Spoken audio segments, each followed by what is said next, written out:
আজকে আপনাদের সাথে একটা গল্প শেয়ার করব। আমার মাসি গল্পটা বলবে। অ্যাকচুয়ালি এটা গল্প না, একটা ঘটনা। তো মাসি এবার বলবে, আপনার শুনুন, খুব ইন্টারেস্টিং। আনতে গেলাম যখন ভালো আসছি যখন কোন জায়গাটা জায়গাটা বলো। আমবাগান থেকে তোমাদের বাড়ির সামনে যে আম বাগানটা আছে। হ্যাঁ, ওই আমবাগানে রাস্তার ওপরটা গেলাম দুধ আনতে। দুধটা নিলাম কখন, কটার সময়? ওই বিকেল 5টা হবে। এবারে 5টা কি 5:30 জোর হবে। দুধটা নিয়ে আসছি যখন, তখন আমাকে বলছে, এই দি আমার না কি কষ্ট। একবার বললো, ব্যাস আমি ফিরে চারিদিকে দেখছি কোনো কিছু ছায়া মায়া কিছুই দেখতে পাইনি। কিন্তু ওই জায়গাটাই এসে তখন আমার একটু শরীরটা যেন গা ডরিয়ে উঠলো।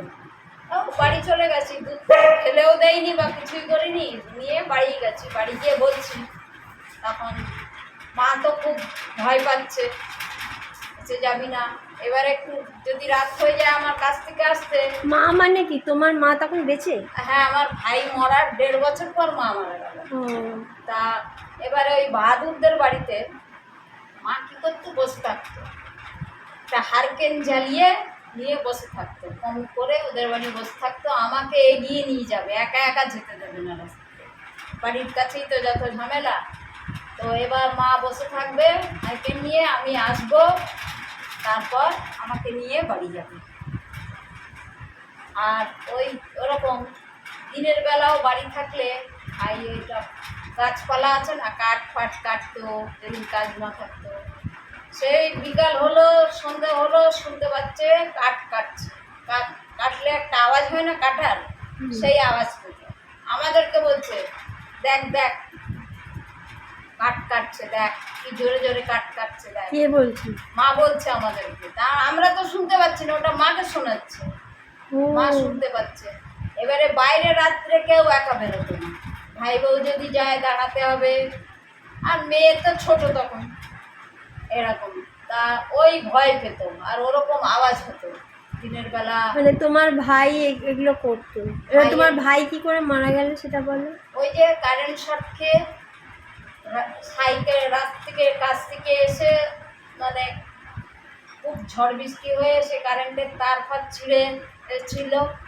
এবারে ভাই সাইকেল নিয়ে আসে, তা জামা টামা ভিজে গেছে বলে জামাটা খুলে নিয়েছে, সাইকেলের এর মধ্যে রেখেছে। আর ফল মিষ্টি এগুলো বাচ্চাদের জন্য প্রতিদিন আনবে, ওগুলো সাইকেলেই রয়েছে।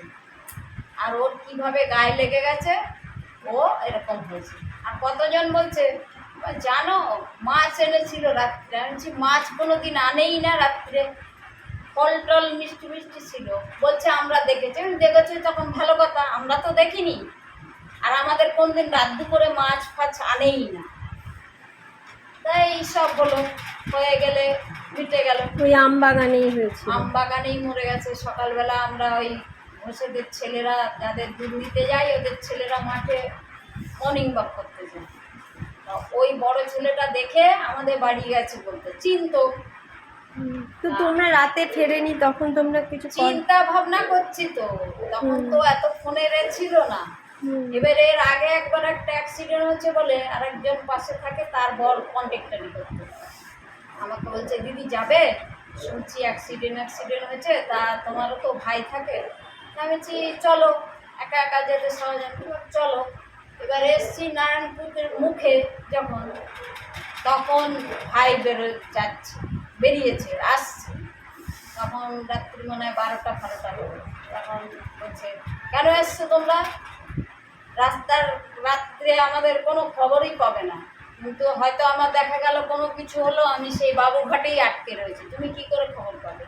সকালবেলা 6:30-6টার সময় আসলে ঘুমটিতে গেলে তোমরা খবর পাবে, রাত্রে আর কোনো দিন বেরোবে না। যদি আমি না ফিরি, কোনো অসুবিধা হয়, সকালবেলা আসলে খবর পাবে। ভালো কথা। আর আমরা বেরোই না, আর একা একা তো বেরোনো সম্ভবই না অত রাত্রে। তখন ওই গেলাম, তারপরেই তো এই হলো, এরকম হলে আর কি জানতেও পারিনি। ছটপট করেছি যেরকম, পুরো তারটা পুরো গায়ের সঙ্গে জড়িয়ে গেছে। সকালবেলা যখন দেখেছি ছাড়াচ্ছে লোকে, বাঁশকুটি দিয়ে ফেলে বাঁশ টাস দিয়ে তখন পুরো ওরকম যেখানে যেখানে জড়িয়ে গেছে সেখান থেকে তারের সঙ্গে মাংস উঠে আসছে।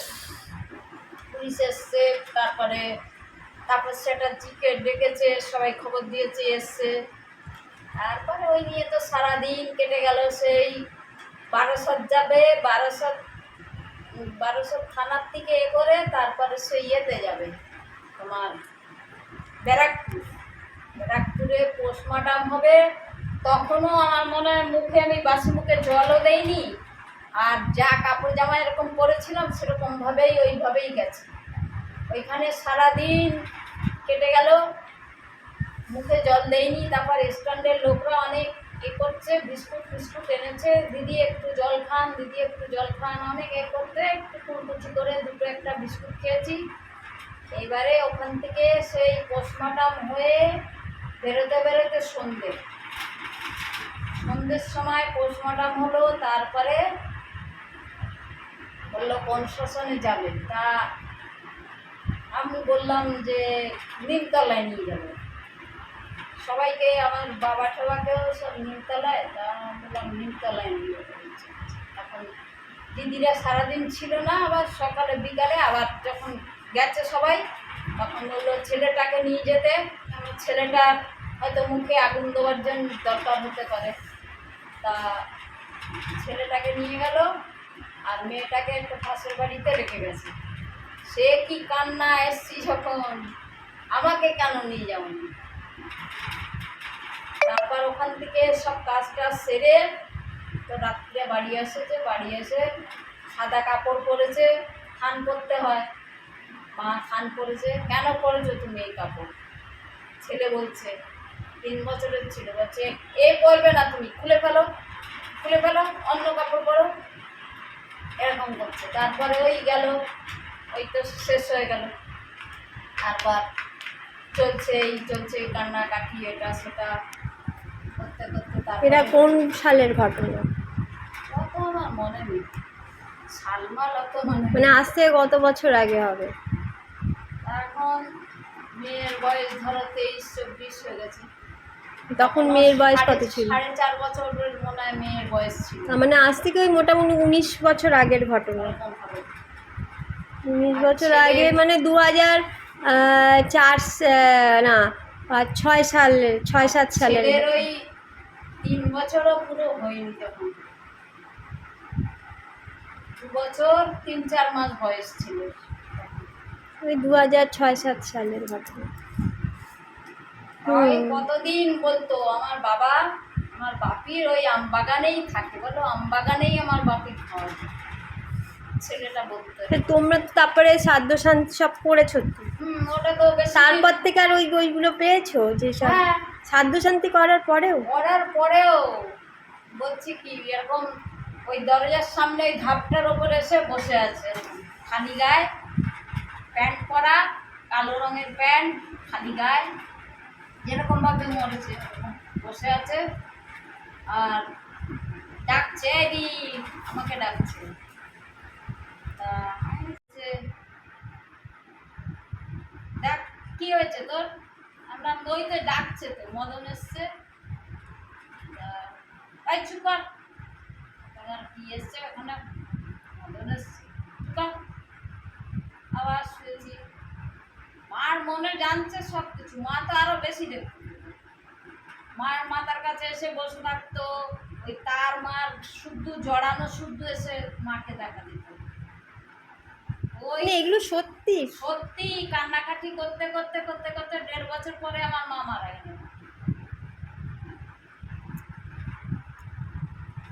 মার এমনি কোনো রোগ টোগ কিছু ছিল না। মানে আমরা এগুলো বিশ্বাস করি না ঠিকই, তখন ওরকম অনেক কিছু হতো। একটা সাইকেল চালাতো, সাইকেলটাকে অনেক দিন রেখেছে। ছেলেটা আগে যখন বেঁচে ছিল তখন সাইকেলটাকে ঘাঁটতো, কালি ফালি মেখে নিত অনেক সময় হাতে ফাতে। ওই যে সাইকেলটা ছিল, সাইকেলে কোনোদিন তাকিয়েও দেখতো না, হাত দিয়েও ধরতো না। তা অনেক দিন ধরে আসে, অনেকে লোকে কিনবে বলে। তা পরে বললাম সাইকেলটা রেখে কি হবে, তো জং ধরে নষ্ট হয়ে যাচ্ছে, এও আসে বিক্রি করবে। তারপর বিক্রি করে দিল সাইকেলটা। একজন কিনলো, ওই পাশে থাকে ভাঙাচুর বিক্রি করে, ওরা কিনেছে 500 টাকা দিয়ে না 400 টাকা দিয়ে, যাই হোক কিনে টেনে ও যেরকম ফেরি করতে যায় এমনি সাইকেলটা নিয়ে ফেরি করতে গেছে। বিকেলবেলায় যখন বাড়ি আসছে ওই আমবাগানের ওপর দিয়ে আসে, আমাদের তো রাস্তা ছিল না, ওটাই রাস্তা। এবার এসে আমবাগানে যখন এসছে সাইকেলটা আর ওদিকেও যায় না এদিকেও আসে না, সাইকেলটা পুরো দাঁড়িয়ে গেছে। আর ওকে শুধু বেড দিয়েছে, মানে ওর জিনিস কেন তুমি নিয়েছো, আমার জিনিস কে বলেছে তোকে নিতে, এরকম বলছে। হয়তো তো সাইকেল মাইকেল ফেলে দিয়ে ওখানে বাড়ি গেছে, ওর বাড়িওয়ালাকে সবাইকে বলছে। তা বলছে সেসব হয় নাকি, বলে দেখ ওই দেখো গিয়ে ওখানে বাগানে এরকম সাইকেলটা এদিকেও যাচ্ছে না ওদিকেও যাচ্ছে না, চালানোর শক্তি নেই, সাইকেলটা চলবেই না, কি অবস্থা! পাষাণের মতন হয়ে সাইকেল ওখানে দাঁড়িয়ে আছে। এরকম খুব হয়, অনেক দিন চলেছে এরকম। অনেক দিন চলেছে। তারপরে তো এ করলাম একবার, মানে গীতা টিতা পড়ালাম ঘরে, তাও চলছে ওইসব। তারপরে আমার ওই বড় বোন একটা হাতিয়ারায় থাকতো, ওখানে ওরা মাঝে মাঝে ওই ট্যুর বার করে। তা সেবারে ওই গয়া, বুদ্ধ গয়া এসব জায়গায় যাবে। তখন আমরাও বললাম যে তাহলে যাওয়া যাক, ওখানে গেলাম। এবার এরা একা একা বাড়িতে থাকতে পারবে না, আমার ভরসায় থাকতো, যাও। তারপরে বউয়ের মাকে খবর দেওয়া হলো, বউয়ের মা আসলো, বউয়ের মা ছিল। আমরা 7 দিনের জন্য ওই গেছিলাম ঘুরে। তারপরে গয়া, বুদ্ধ গয়া পিণ্ড দিয়ে আসার পরে তাদের শান্তি হয়েছে। ওইখানে এই উৎপাত করলে, ওখানে গিয়ে ওইসব করলে, পিণ্ড দিলে শান্তি হয়। মানে এখানে করেছো, এখানে হয়নি? এখানে তো শ্রাদ্ধ শান্তি, তো শ্রাদ্ধতেও তো পিণ্ডদান হয়। পিণ্ডদান হয়, কিন্তু এতে কিছু কিছু হয়নি, হয় না। তো গয়াতে গিয়ে দিলে? গয়াতে গিয়ে অপঘাতে মরেছে, 3 দিনের শ্রাদ্ধ হয়েছে। আর গয়াতে গিয়ে ওখানে যে পিণ্ড দিয়েছি সেখানে মানে সাংঘাতিককে একটা কুয়ার মতন আছে, ওর মধ্যেই ছাড়তে হয় ওই পিণ্ড। যখন ব্রাহ্মণ দাঁড়িয়ে থাকে পাশাপাশি, আর বলে দিয়েই সাথে সাথে আপনি হাতটা উঁচু করে নেবেন। হাতটা অনেকের টানেই, টেনেও নেয়, এরকম বলছে। তখন ওই তাড়াতাড়ি করে ব্রাহ্মণ একদম গায়ে গায়ে আছে দাঁড়িয়ে লেগে দিলাম একটা, 3টে না 5টা বোধহয় পিণ্ড ওখানে দেওয়া হলো। তারপরে এসে দেখলাম আস্তে আস্তে শান্তি। আরও 1 জায়গা 2 জায়গা ঘুরলাম, ঘুরে টুরে তারপর 7 দিনের ট্যুর ছিল, 7 দিন ঘুরে এসেছি। আবার এসে দেখলাম বাড়িতে সব কিছু ভালো, শান্তি, কোনো আর অসুবিধা হচ্ছে না। যাক, ওর আত্মার শান্তি পেয়েছে, আত্মা অনেকদিন কষ্ট পেয়েছে, যেতে চাইনি না, হঠাৎ করে চলে গেছে। আমার ওই বঞ্জির বিয়ে হলো, তখন ও বাড়িতে কে থাকবে, আমাদের ওই সব ঘর, ওই তো ছেড়ে তালা দিয়ে রাখলে কিছু হবে না, ভেঙে ছুড়ে লোক নিয়ে চলে যাবে। তারপরে আবার ওই বউয়ের মাকে নিয়ে গেলাম, নিয়ে রেখে দিলাম। উনি ছিল 5-6 দিন। আমরা ওই বিয়ে বাড়িতে গেলাম, বঞ্জির বিয়ে হাতিহারায় হয়েছে, হাতিহারার থেকে বোনপোর বাড়ির থেকে বিয়ে হলো। 5-6 দিন ছিল, ওর মা থাকতে এগুলো করতো। আর এমনিতে ওরা তো ঘন ঘন তখন বাপের বাড়ি গেলে 15 দিন 1 মাস হয়ে যেত, ওই একাই আমি বাড়িতে থাকতাম। তখনও কোনো অসুবিধা ছিল, কোনো ভয় লাগতো না, কিছু হতো না, যেমনি তালা ফালা বন্ধ করে শুয়ে পড়লাম, কোনো অসুবিধা হতো না। ওই পিণ্ডটা দেওয়ার পরেই বলে অনেকের ওই হাতটা যে দিয়ে ছাড়বে, একটু হাতটা দেরি হলে অনেকের হাত ধরেও টানে। দেখলাম শান্তি। যাক, এটা একদম মানে একদম সত্যিকারের ঘটনা। ভাবাই যায় না, যেগুলো আমরা ভাবি যে যাদের সঙ্গে হয় না তারা ভাবে যে এগুলো ঘটে না, তাই না? আগে ছিল না, আগে ছিল, এখন আর ওগুলো অত কিছু বোঝা যায় না। হ্যাঁ, এই যে এবারে তুমি বলো, এই যে এইটা তো একটা একটা অদ্ভুত ঘটনা বললে, যেটা কোনো ব্যাখ্যা নেই, মানে আর আমার মা এটা যার সাথে ঘটে সেই জানে। সেই এই এই এবারে বলো আমার বাড়িতে যে এই যে মিমি যে ঘটনাগুলো ঘটিয়েছে, এই যে সেই রাতে যে কাঁচ ভাঙা, তুমি তো সেদিন ছিলে, এর আগেও কাঁচ ভেঙেছে সেটাতে তুমি ছিলে না, কিন্তু সেদিন যেটা লাস্ট দিন সেদিন মাসি ছিল। তো কাঁচ ভাঙা, তারপরে তালাটা, বারান্দার তলাটা তুমি আমি দুজনে মিলে আমরা খুলতে পারিনি, অথচ মিমি একটা ধাক্কা মারলো দরজায়, তালা শুদ্ধ খুলে বেরিয়ে গেল। ওই তো তখন হচ্ছে মানে অতিরিক্ত শক্তি এসে গেছে শরীরে। এইটা শক্তিটা কি করে এসছে? শক্তিটা কোনো কারণের জন্যে ওটা যুক্ত হয়েছে। ওরকম যদি কোনো ভূত পেতনিতে ধরে কাউকে, তখন দেখবে একটা মানুষ 4টে মানুষের সমান শক্তি এসে যায়। মানুষ দুটো একটা মেয়ে ছেলে দুটো একটা বেটা ছেলেকেও এ করতে পারবে না, তাংড়াতে পারবে না, মেরে ধরে একাকার করে দেবে। হ্যাঁ, এবং সেদিন রাতে সেটাই হয়েছিল, মানে আমি এত ভয় পেয়ে গেছিলাম যে ওকে ওই কোনো মতে যখন ওই উপরে ঘরে বন্ধ করেছি, তারপরে আর আমি ওই ঘরে যাওয়ারই সাহস পাইনি। আমি উঁকি দিয়ে একবার দেখবো যে ও কী করছে, ও চিৎকার করছে বা বাইরে বার করো সেগুলো করছে ঠিক, কিন্তু আমি যে গিয়ে দেখবো ওকে বার করব, আমার সেই সাহসে কোলায়নি। কারণ এর আগে ওই যে যা যা ঘটিয়েছে। না যেতে পারতে তুমি এরকম, না গ্রিলটা বন্ধ আছে, বন্ধ থাকতো সেইভাবে যেতে পারতে, কিন্তু তোমার তখন সাহসে কোলায়নি যে আমার, আবার আমাকেও কিছু মানে আমি যে করতে গ্রিল পারে। দিয়ে গ্রিলে ভেতরে আছে তাও যে আমি দেখবো, আমার সত্যি কথা বলতে সেদিন সাহসে কোলায়নি। মিমির গায়ে যা জোর আমি সেদিন দেখেছিলাম, হ্যাঁ, যেভাবে কাঁচ ভাঙছে, যেভাবে দরজাটা খুলে ফেললো বারান্দার, হ্যাঁ, তালা লাগানো থাকা সত্ত্বেও, হ্যাঁ, এই সব দেখার পরে মানে আমি ওকে ধরার মতন অবস্থাতে ছিলাম না, এবং ধরা তো দূরের কথা, আমি দেখার মতো অবস্থাতে ছিলাম না সেদিন। যাতে যে আমি কী অবস্থায়, আমি ভেবেছি যে না ঠিক আছে, এটা ওর মানসিক সমস্যা, আমি ওকে রিহ্যাবে পাঠাই। তো এটার কোনো অ্যাকচুয়াল ব্যাখ্যা কি কেউ দিতে পারবেন যে এই তালাটাও কী করে খুললো? একটা 9 বছরের একটা বাচ্চা, কাঁচ না হয় ঠিক আছে, তাও আমি ধরে নিলাম যে জোরে মেরেছে ভেঙে গেছে, কিন্তু একটা তালা লাগানো গেট, হ্যাঁ, তালা লাগানো যে গেটটা তালার চাবি আমরা দিয়ে খুলতে পারছি না, সেটাও একটা ধাক্কা মারলো খুলে গেল।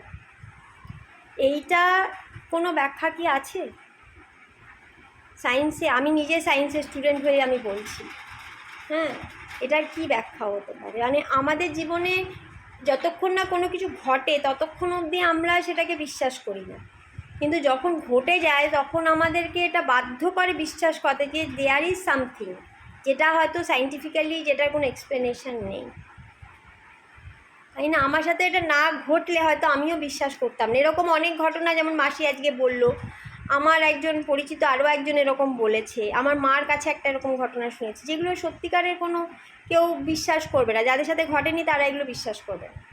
কিন্তু সেদিন রাতে যে ঘটনাটা ঘটেছে আমার বাড়িতে, এবং আমি সেটা সাক্ষী, মাসি অবশ্য ছিল না সেই সময়, মাসি বেরিয়ে গেছিলো তালাটা যখন খোলা হয়েছিল। সেদিন আমরা ওই তালা খুলতে পারিনি বলে মাসি বাড়ির পেছন দিয়ে বেরিয়েছে, আমি বাড়ির পেছন দিয়ে ঢুকেছি, হ্যাঁ, এই যে এইদিকে যে এই যে গেটটা আছে, এই গেটটা দিয়ে আমরা ঢুকেছিলাম সেদিন রাতে, পেছন দিয়ে, বাড়ির পুরো পিছন দিয়ে ঘুরে এসেছিলাম, তাই না মাসি? তাহলে সেদিন এই সামনের যে গেটটা, এটা মিমি কি করে খুললো, এর জবাব আজ অবধি কিন্তু আমি পাইনি, এবং হয়তো মিমিও দিতে পারবে বলে আমার মনে হয় না। এটা একটা রহস্য হয়েই থেকে যাবে।